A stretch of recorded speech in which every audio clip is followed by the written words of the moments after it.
বন্ধুরা, ধাঁধাটিতে আপনারা কতগুলি হাঁসকে জলের উপরে ভাসমান অবস্থায় দেখতে পাচ্ছেন। এই হাঁসগুলির মধ্যে একটি হাঁস বাকি সবকটির থেকে সম্পূর্ণ আলাদা।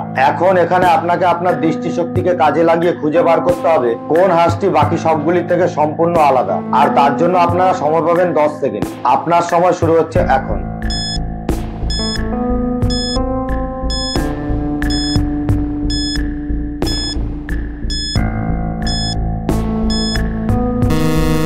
আশা করি অনেকেই খুঁজে বার করতে পেরেছেন।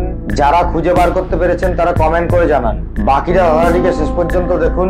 আমাদের চ্যানেলটি সাবস্ক্রাইব করে আমাদের সঙ্গে থাকুন।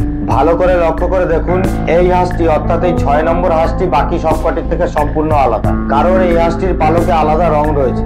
ধাঁধাটিতে আপনারা একজন পুলিশ অফিসারকে পুলিশ স্টেশনের মধ্যে দাঁড়িয়ে থাকতে দেখতে পাচ্ছেন। পুলিশ অফিসারটি ফোন কলের মাধ্যমে জানতে পারলেন একটি বাজারে কয়েকদিন যাবৎ পকেটমারের প্রচন্ড উৎপাত চলছে। তিনি বেরিয়ে পড়লেন তদন্ত করবার জন্য। কিছুক্ষণের মধ্যেই তিনি বাজারটিতে পৌঁছালেন। বাজারটিতে পৌঁছে তিনি 3 জন দোকানদারকে দেখে বুঝতে পারলেন এই দোকানদার 3 জনের মধ্যে একজন দোকানদার আসলে পকেটমার। এবার এখানে আপনাকে আপনার ডিজিটাল বুদ্ধি কাটিয়ে বলতে হবে এ, বি ও সি এর মধ্যে কোন দোকানদারটি আসলে একজন পকেটমার। আর তার জন্য আপনারা সময় পাবেন 5 সেকেন্ড। আপনার সময় শুরু হচ্ছে এখন।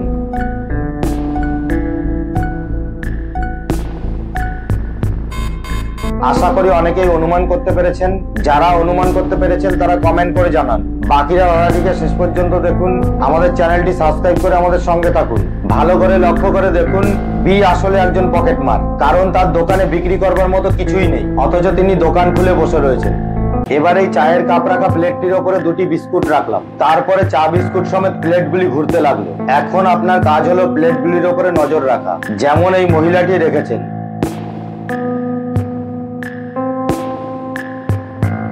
এবার আপনি ভেবে বলুন তো কোন প্লেটটির ওপরে বিস্কুট 2টি রাখলাম।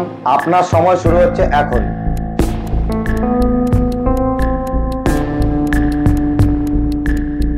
আশা করি অনেকেই বুঝতে পেরে গেছেন।